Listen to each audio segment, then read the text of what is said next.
Pemerintah pusat telah menetapkan kenaikan pajak barang dan jasa tertentu menjadi 40%. Aturan ini pun menuai banyak reaksi dari pelaku pariwisata di Bali, termasuk dari pemerintah. Sementara itu, Menteri Pariwisata dan Ekonomi Kreatif Sandiaga Uno mengatakan hal ini tidak akan mematikan usaha sektor pariwisata.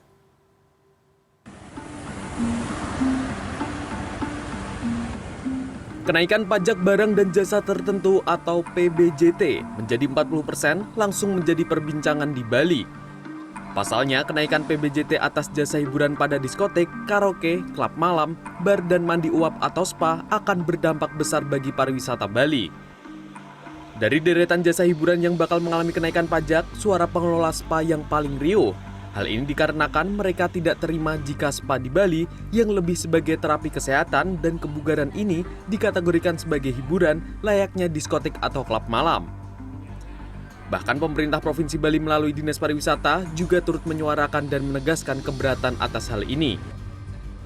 Pihaknya tidak mau kalau spa di Bali dimasukkan ke dalam jasa hiburan sehingga para terapis spa ini nantinya akan disebut sebagai penghibur. Kita sudah bertemu dengan teman-teman di bawah asosiasi spa bahwa mereka keberatan pertama spa dan yoga masuk di hiburan. Kedua, sehingga kalau udah hiburan masuk, pajak yang sekarang minimal 40% jadi 70% juga mereka agak keberatan. Rencananya Dinas Pariwisata Provinsi Bali akan menyampaikan keberatan ini kepada pemerintah pusat sehingga undang-undang tentang PBJT bisa ditangguhkan untuk Bali. Sementara itu, Menteri Pariwisata dan Ekonomi Kreatif Sandiaga Salahuddin Uno dalam The Weekly Brief di Jakarta pada Rabu memastikan penetapan pajak bagi penyedia jasa hiburan sebesar 40 hingga 75% tak akan mematikan usaha sektor pariwisata.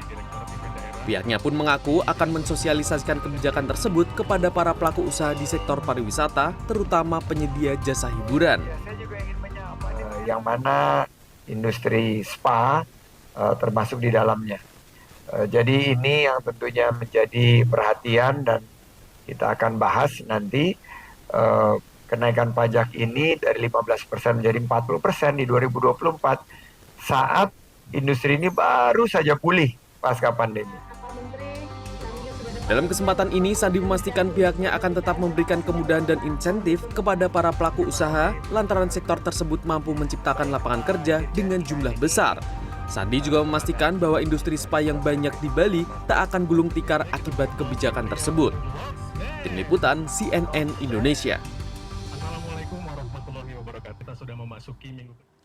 Kebijakan pemerintah menetapkan pajak barang dan jasa tertentu atas jasa hiburan maksimal 75% mendapat penolakan keras dari pelaku usaha. Kenaikan pajak hiburan yang tinggi sangat bertentangan dengan apa yang seharusnya dilakukan oleh negara. Pasalnya, industri ini merupakan bantalan untuk menyerap tenaga kerja Indonesia secara masif tanpa memandang tingkat pendidikan. Dan untuk membahasnya sudah bergabung melalui sambungan virtual Wakil Ketua Umum Gabungan Industri Pariwisata Indonesia, Bapak Maulana Yusran. Selamat pagi, Pak Maulana. Selamat pagi, Mas. Pak Maulana, seperti apa pandangan pelaku usaha terkait dengan pengenaan tarif pajak hiburan yang baru ini, Pak? Tentu pertama-tama kami surprise ya dengan munculnya Undang-Undang 1 2022 ini karena masalahnya di sini kita melihat bahwa yang namanya pajak hiburan tuh mulai dari 40% sampai 75% ya. Kalau zaman di Undang-Undang 28 tahun 2009 dulu itu mulainya dari 0 sampai 75%. Nah, kita pada awalnya berpikiran bahwa pajak itu seharusnya tidak lebih dari 10% karena ini pajak yang dipungut dari konsumen. Jadi kami hanya wajib pungut. Jadi kalau pajak itu sampai 40% sampai 40% sampai 75% ini kan terlalu besar bagi konsumen dan akan memberatkan. Sudah pasti tidak kompetitif.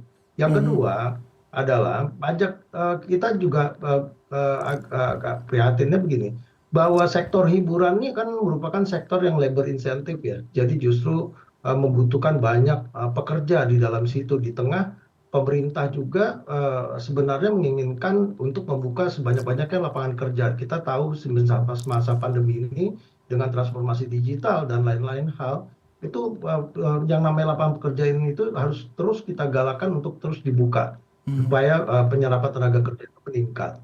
Nah, kemudian yang berikutnya adalah ini terkait masalah kita target ya, target Mas. Kalau kita bicara target Wisman, wisatawan mancanegara itu otomatis destinasi yang kita targetkan Wisman itu pasti membutuhkan hiburan.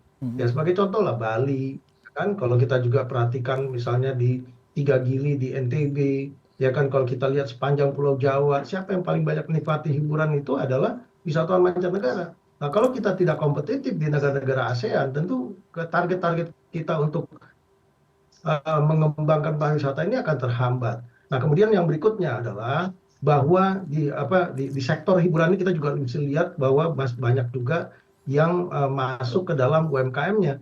Contohlah spa ya, terapis di spa. Spa ini juga kok bisa spa masuk ke dalam komponen hiburan, padahal spa ini dari sisi perizinan KBLI-nya udah berbeda. Dari sisi terapis-terapis itu izin mereka untuk bisa menjadi terapis karena dia masuk ke dalam wellness tourism, wellness, itu dia juga memiliki izin khusus dari Kementerian Kesehatan, tapi kategorinya masuk ke dalam hiburan.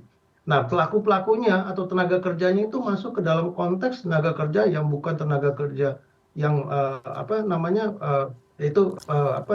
perusahaan yang besar-besar gitu loh. Umumnya masih banyak yang kecil dan juga ini juga bagian dari tradisi ya yang juga harus kita kembangkan sebagai unik daripada tourism kita. Ini yang menjadi dinamika saat ini atau tantangan yang terberat bagi sektor pariwisata khususnya. Demikian, Mas. Pak Maulana, dengan pernyataan Bapak tadi berarti memang keputusan ini sepertinya tidak melibatkan industri pengusaha sektor pariwisata hiburan ya Pak. Karena memang tadi seperti Bapak katakan sebelumnya dari 0 hingga 70% lebih, saat ini tiba-tiba menjadi 40% dan diputuskan pada 28 Desember lalu. Berarti para pengusaha sepertinya tidak mendapatkan porsi untuk ikut andil dalam merumuskan aturan ini Pak. Ya tentu tidak, Mas. Karena begini loh, apakah wajar ya pajak itu mulai dari 40%? Kita juga melihatnya begini, kalau pajak itu ditingkatkan, tentu kita melihat bahwa pemerintah ingin membatasi sektor ini. Apa betul pemerintah ingin membatasi sektor ini? Itu kan masalah utamanya. Tapi saya mendengar bahwa banyak prinsip atau mindset dari pemerintah, khususnya pemerintah daerah, yang menganggap dengan meningkatkan pajak, meninggikan pajaknya, otomatis mereka bisa membatasi sektor usahanya. Ini mindset yang mungkin menurut saya salah.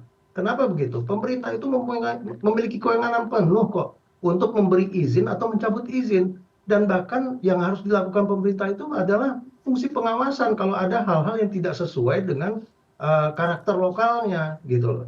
Sehingga tidak perlu mereka menaikkan pajaknya. Ini kan dua hal yang berbeda ya antara rezim perizinan sama pajak. Kan nggak lucu digabungkan di situ karena malas atau abai melakukan pengawasan, kemudian dinaikin pajaknya. Nah, dampak dari kenaikan pajak ini sebenarnya bukan meningkatkan PAD, tapi menghilangkan konsumen dan mematikan investasi. Itu sudah bisa dipastikan. Di tengah Thailand sekarang menurunkan pajaknya untuk mendukung turismenya, kita menaikkan pajaknya. Kan ini lucu ya Mas ya. Yang nggak sebenarnya ideal ya untuk dan harus mindset ini dirubah selalu oleh pemerintah. Karena kita juga tahu ya, dinaikin pajak sebesar apapun pajaknya, belanja pemerintahnya juga 75%, juga nggak ada pembangunan juga di daerah, sehingga kita bekerja untuk menarik pajak bukan untuk memperbesar wajib pajaknya, tapi wajib pajak yang kena akan itu saja, lapangan pekerjaan yang kena itu saja, itu yang mengurangi jumlah lapangan pekerjaan nantinya. Demikian Mas. Dengan pernyataan Bapak tadi sepertinya memang ada ketakutan dari pemerintah ataupun mungkin pemerintah daerah terkait dengan eksistensi industri pariwisata hiburan yang boleh jadi tendensi dengan sesuatu yang sifatnya hura-hura, sesuatu yang kontroversial, sehingga dengan dinaikkan pajak ini bisa membatasi ruang gerak seperti Bapak tadi utarakan juga, daripada harus disupervisi, mereka lebih mempermudah untuk menaikkan pajak. Seperti itu Pak. Ya jelas Mas, pasti kekhawatiran ada. Kalau kita bicara pariwisata itu kita bicara ekosistem. Jadi nggak bisa komponennya itu hanya hotel saja, restoran saja, atraksi saja, tapi juga butuh hiburan. Orang yang pergi berliburan itu umumnya orang yang juga ingin mendapatkan hiburan juga kan. Jadi konotasi dikatakan ada yang negatif. Contoh spa dikatakan negatif, itu nggak semua spa negatif kok. Masalah ada yang negatif itu kan masalah fungsi pengawasan, dan itu fungsi pemerintah dalam melakukan pengawasan itu. Dan mereka kan memiliki aparaturnya tersendiri untuk melakukan fungsi pengawasan. Tapi bukan meningkatkan nilai pajak sebagai fungsi pengawasan. Itu yang mindset yang salah menurut saya. Nah, kemudian yang satu lagi yang paling penting, kalau alasannya bukan fungsi pengawasan, kita ingin meningkatkan PAD. Peningkatan PAD itu banyak kok permasalahan perizinan kita yang justru abai dilakukan pengawasan sehingga mereka tidak berizin dan potensi untuk merugikan negara itu banyak. Contoh di sektor akomodasi contohnya, bagaimana munculnya sektor-sektor akomodasi yang seharusnya KBLI-nya jangka panjang, tapi dibiarkan menjadi membuka usahanya untuk jangka pendek yang bisa menjual harian, tidak dipungut pajak hotelnya, ya kan? Nah, kemudian juga ada lagi misalnya ada badan usaha asing yang berpraktek sebagai online travel agent asing dibiarkan yang dipungut malah hotelnya yang dipungut padahal karena alasannya dia tidak memiliki badan hukum di Indonesia. Ini kan kalau fungsi pengawasan ini dijalankan, ditertibkan, tentu pendapatan negaranya juga akan meningkat, khususnya pendapatan daerahnya, Mas. Jadi fungsi pengawasan yang kami harapkan ditingkatkan oleh pemerintah bukan nilai pajak yang melulu dinaikkan. Saya kasih contoh lah, pajak hotel 10%. Pajak hotel 10% dan pajak hiburan atau 40% itu kan dipungut dari konsumen, Mas. Ya. Kita wajib pungut gitu istilahnya. Nah, makin tinggi tarifnya, tentu nilai pajaknya akan makin tinggi diambil oleh pemerintah. Nah, ini yang harusnya konsep dasarnya dilakukan. Jadi kita belum tahu nih apa sih kajian akademis dari pemerintah menaikkan sampai minimum itu harus 40%, yang akhirnya pajak diterapkan itu tidak menyesuaikan dengan kondisi kemampuan dari WP atau wajib pajak yang harus dipungutnya. Ini kan kita pertanyaannya di situ, apa sih kajiannya kira-kira sampai harus meningkatkan minimal tuh 40% dan maksimal 75% khusus untuk hiburan, termasuk di dalamnya ada komponen spa. Itu pertanyaan kita yang sampai saat ini kita belum tahu jawabannya apa. Dengan visi pemerintah untuk meningkatkan pendapatan dari sektor pajak di dunia hiburan, lalu seperti apa dampaknya pengenaan tarif pajak ini, Pak? Apakah dengan naik pajak ini kalian para pelaku industri hiburan, spa dan juga kebugaran seperti itu mendapatkan perlindungan lebih, mungkin mendapatkan kepastian hukum, ataukah apa sih Pak sebenarnya seandainya memang tetap diberlakukan? Ini bukan kepastian hukum, yang pasti ini udah tidak menjadi kepastian hukum, perlindungannya justru nggak ada kan gitu. Kalau perlindungan itu kan kita harus melihat bagaimana kita sebagai pelaku usaha itu mendapat perlindungan agar kita bisa selalu kompetitif. Persaingan kita tuh bukan hanya di Indonesia, tapi kita bersaing dengan negara-negara lain, di mana semua negara sekarang fokus kepada pariwisatanya untuk mendapatkan income-nya atau devisanya di dalam situ.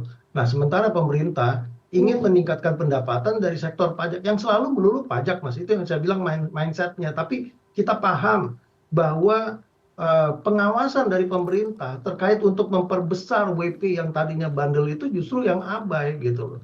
Jadi pemerintah ngambil jalan singkat, selalu mindset-nya meningkatkan pajak dengan meningkatkan pajak untuk mendapatkan peningkatan pendapatan gitu loh. Itu yang menurut kami yang akhirnya dikorban itu masyarakat, pelaku usahanya, sementara pelaku usaha itu adalah pelaku ekonominya yang justru berkontribusi besar terhadap pendapatan negara atau giat atau pembangunan infrastruktur. Nah, ini yang harusnya dilindungi, mindset-nya harus dirubah dong. Gitu, Mas. Terakhir Pak, ini terkait dengan solusi ya kalau memang para pelaku industri pariwisata terkait dengan hiburan, spa dan lain-lain ini merasa keberatan seperti apa? Karena kalau tadi saya baca di Bali sendiri ada 963 industri spa dan mereka menyerap ribuan karyawan dan pastinya terkena dampak. Apa Pak solusinya dan yang rekomendasi bagi pemerintah untuk mungkin mereview ataukah akan menunda atau seperti apa Pak? Yang pertama tentu kami prihatin dulu ya, pemerintah membuat Undang-Undang 1 ini tanpa melibatkan kami di sektor pariwisata sehingga bisa membayangkan dampaknya ke depan jika ini diberlakukan.